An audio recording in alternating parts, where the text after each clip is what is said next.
Hi everyone, in this video I'm going to show you how to easily save a TikTok video without publication. Be sure to watch the video to end to avoid mistakes, and don't forget to like and subscribe to my channel. Let's get started. First, open the TikTok app on your device, tap on the plus icon in the center at the bottom to start creating videos.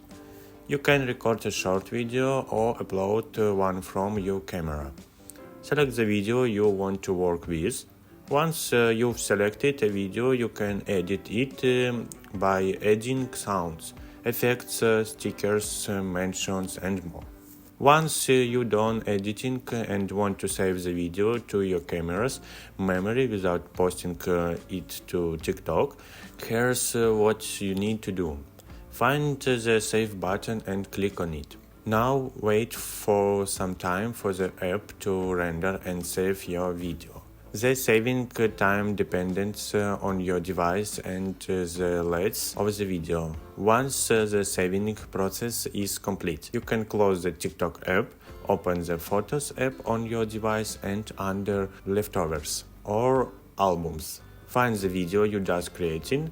It's saved to your camera. That is it. That's how you can easily save your TikTok video to your camera roll without publication into TikTok.